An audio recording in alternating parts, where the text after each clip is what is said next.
位同学，我们都知道知己知彼，百战百胜。尤其在学习语言的时候，你一定要知道我是属于什么样子的特色，我是属于什么样的个性，你才能够了解为什么这个老师这样教学的时候，我觉得好像很难以适应，或者是那个同学跟我一起做同学，他所写的一些个给我的意见，怎么写的这么刺耳呢？这些都是要先认识了自己，认识了你的老师，认识你的同学之后，你可能就会释怀了。所以呢，我们接下来看一下你是属于哪一种个性的。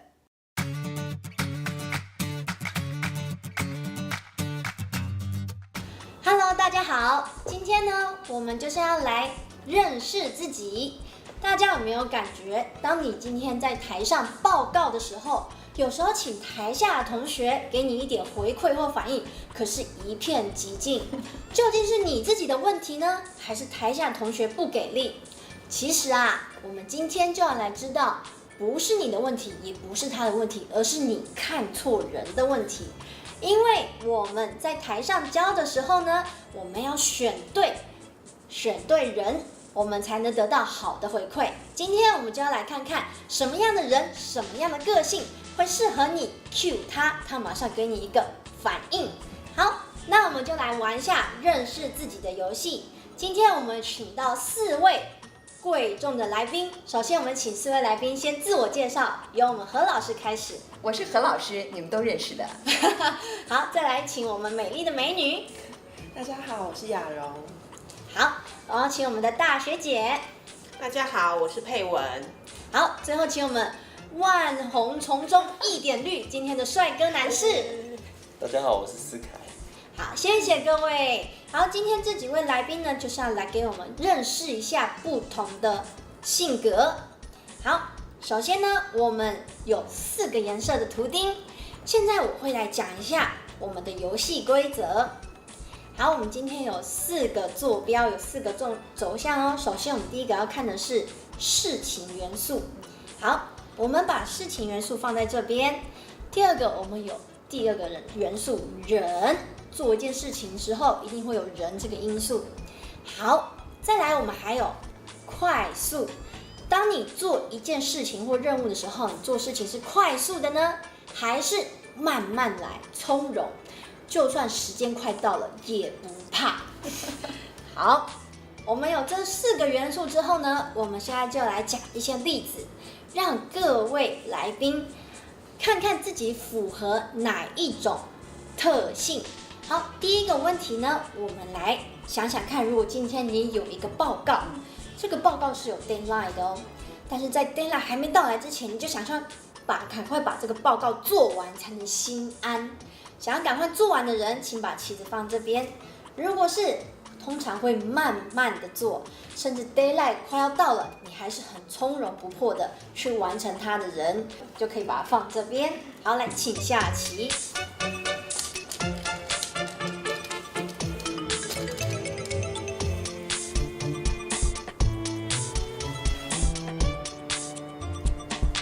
好，我们现在看到快速的有3个人，从容的有1个人。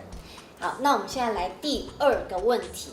第2个问题，今天如果你要跟一群人讨论报告，你会想要赶快把该讨论的讨论好，先把事情解决，还是你要仔细的聆听每一位组员他的意见，倾听大家的想法，跟大家建立好关系，每个人都要讲到话，大家都舒服。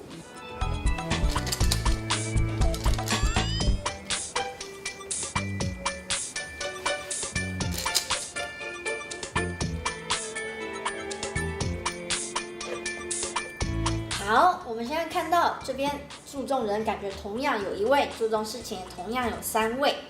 好，那我们现在就来看一下，其实每一个象限都代表一种人格。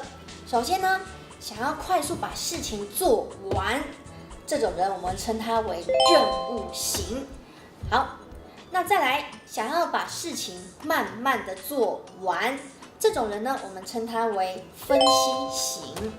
好，接下来我们来看，还有一种想要从容的参与报告，倾听每个人的反应，我们称他为参与型的人物。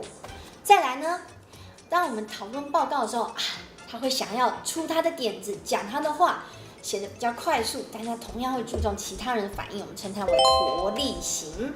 好，我们来看这4种象限的人物代表谁呢？好，任务型最多的符合快速解决事情的人有何老师。哒哒。好，那我们来看，希望把事情从容的解决，一起要思考的人，我们是分析型，好，是我们的雅蓉。好，接下来呢是我们的参与型，这种人呢，他做事情从容，而且会倾听每个人的想法，让人觉得跟他在一起如沐春风，是我们的大学姐佩文。好，最后一个是我们的活力型，在讨论的时候，他总是有很多的 idea， 是大家的点子工厂，是我们的思凯。好，那我们来看一下这4种人，他通常会有什么特性，或是他讨厌跟什么人合作，跟喜欢跟什么人合作呢？来，我们请何老师说说看。当然，作为一个任务型的人呢，我希望把我的任务赶快完成，所以不要啰里吧嗦，不要拖泥带水，也不要事先没有准备，来了就把事情立刻完成。很有何老师分配作业的风格 ，deadline 就是要赶快做完，没错。好，再来是我们的雅蓉，分析型的人通常就是要动脑子，永远都在思考。来，请雅蓉说说看。我们分析型的人呢，做事情我们会希望一步一步把它都查清楚了之后呢，再按照我们的计划一步一步的执行。好，谢谢雅蓉。好，再来是我们最喜欢的，很多人都喜欢这种参与型。来，请潘友贤姐说说看。参与型的人格呢，其实还蛮注重跟与人的互动，要了解每个人或这个团队里面他们大家的想法。但是遇到事情，虽然说也是能够在期限之内完成，可是他会比较从容不迫。好，最后就是我们的点子王、人气王思凯，活力型。那活力型的人呢，就是喜欢与人相处，然后但是又很喜欢把事情很快的结束，所以呢，有时候会比较急迫一点，所以这个人格会比较与众不同，对，比较与众不同，而且不是那么多人喜欢跟这种人接触跟相处。好，但是我们要讲一下活力型的呢，他最受教学者、提问者的喜爱，因为他喜欢跟人家与众不同，他喜欢讲他的点子。当我们提问的时候呢，记住我们要先点的人是活力型。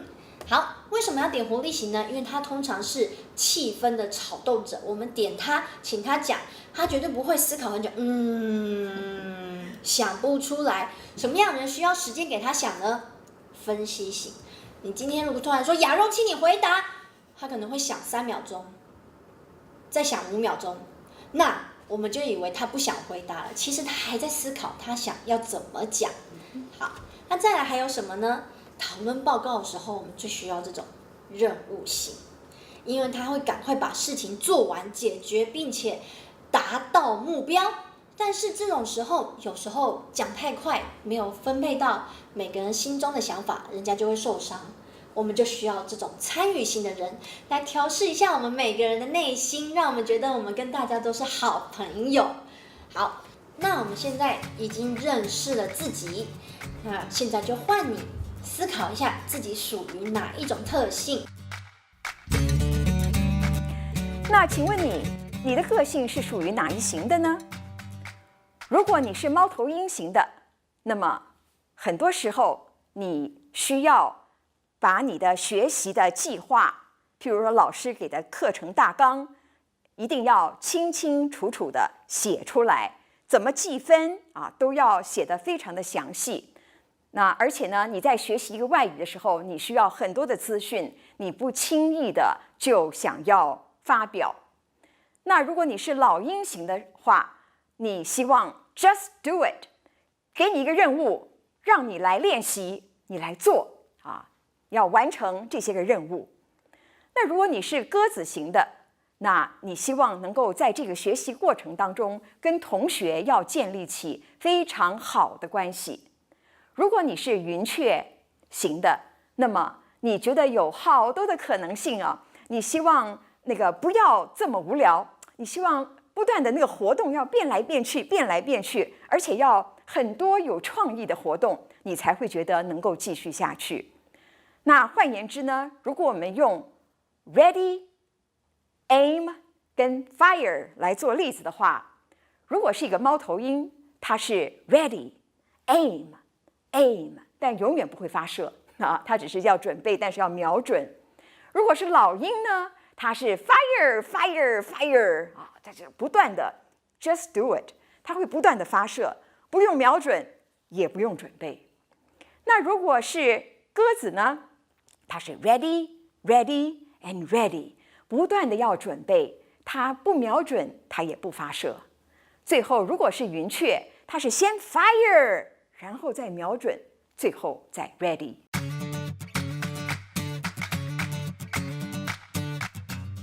接下来我们要来大对抗。什么叫大对抗呢？其实这4种人格，他们会有适合合作的跟不喜欢的人格。那现在我们就要来 PK 一下，通常任务型的人最受不了谁呢？来，请何老师说说看。这要看情形而定。如果这个任务是要立刻完成、有时间压力的，我最不喜欢就是参与型。想来想去，要这个要那个，要注重彼此的关系啊，快一点吧。没错，要快一点了。好，接下来是分析型。雅蓉，今天如果你讨论一个报告，你最受不了哪一种人格的呢？最受不了的就是思想很跳痛，完全毫无逻辑，想到什么就做什么的，这种的应该是比较属于活力型。天马行空的活力型，想到什么做什么，与众不同。这种人的情况通常跟分析型会比较抵抗。好，来再来是参与型。来，请问你最喜欢跟什么样的人格一起讨论或做事情呢？一样，我们要像何老师讲的，就是要看事情、看状况而定。但是如果以单纯这个问题的广泛层面来看的话，我自己认为，我可能会比较喜欢跟分析型的人，因为他有一些特质，或许会跟参与型的人稍微接近，因为他不会太急着把事情要马上处理，这是我的看法。好，谢谢佩文。好，最后我们来思凯，如果你今天是个活力的 idea 点子工厂，天马行空，这种时候你的创意最想要跟什么样人格人一起分享或合作？如果我是一个活力型的人格，所以呢，因为我的性格也是非常的急促，比较急一点，所以我比较喜欢跟我相同类似性格的任务型的人一起工作，因为他一样可以跟我一样在同样的 deadline 或是非常快速的把自己的想法全部的表达出来，所以我是比较喜欢任务型的人。好，那我们今天认识自己的游戏到此结束，希望大家可以一起跟我们享受这个认识自己的过程。那么，不同的个性的学生跟老师互动的时候，作为一个老师要注意什么事情？如果我碰到猫头鹰的学生，那么我一定要巨细靡遗的将我所有教学的内容要准备好，否则这个学生会觉得资讯不足。那如果呢，我的学生是一个任务导向的学生，那我一定要在课程里面让他 do something， 不仅是 do something， 而且要 right now， 此时此刻一定要 do something， 不可以没有事情干，不可以无聊。那如果我碰到的学生是鸽子型的人物，我一定要让他感到我的诚心，我是为他着想，我的设计都是为了他的学习而在设计的。如果是云雀型的人物，那我不可以照本宣科，不可以无聊，而且活动3不5时的要改变，才能够维持他学习的兴趣。同样的，除了这个我们的个性以外，我们也要看看不同的文化。譬如说，这个印尼的文化是非常集体性的。如果我请一个印尼学生来参与我的录音工作，那么一定会来一群哈。如果我请一个人担任印尼助教，那么有一群的印尼学生都会来，想要担任我的印尼语的助教，因为他们是一个非常集体性的文化。那我们比较个人主义，尤其在我们越是一个这个都市化的社会呢，我们的个人主义越强。个人主义跟集体主义碰在一起的时候，难免我们会有些误解产生。那同样的，我们的这个印尼的文化呢，也比我们要权威性啊。你让他一开口称呼对方，你就看出他的权威性。那可是呢，我们的社会是比较民主的社会，所以我们慢慢的在人际关系上面，那个权威性就慢慢的没有这么像以前这么严格了。我记得在我以前呢，我们称呼我们的老师，从来不会称呼他的名字。那他称呼我老师，我直接叫他的名字就可以。而且我们过去呢是名字3个字一起叫的。可是现在你会发现，我们的社会民主化了之后，我们的学生称呼我开始德华老师啊。那甚至呢，我们有一次有些学生已经不称呼我德华老师了，私底下说我叫做 Andy。为什么我叫做 Andy？ 他说因为刘德华是 Andy， 所以他给我取个名字叫做 Andy。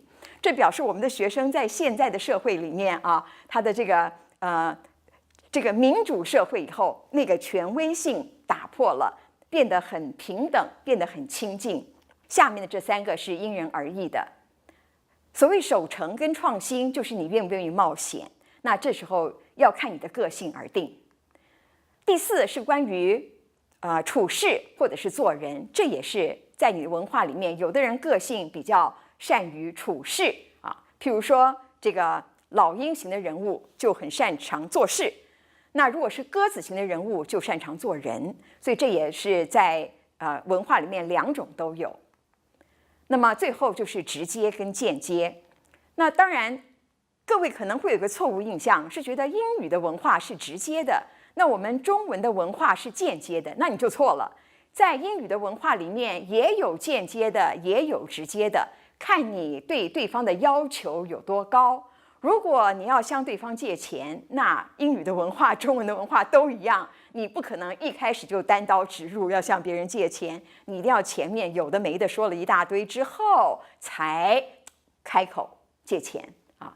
所以这个直接跟间接是要看你的语言的情境而定的每一个文化都有它直接的地方，也有它间接之处。有关于刚才的5种不同的文化，各位可以参考 Craig Story 的这本书。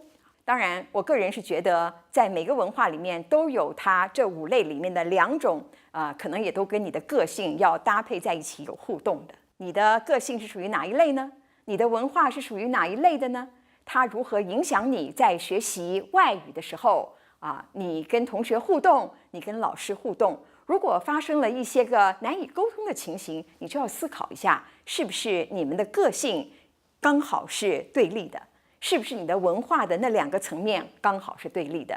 当你想通了以后，你就能够释怀了。祝你好好的学习外语。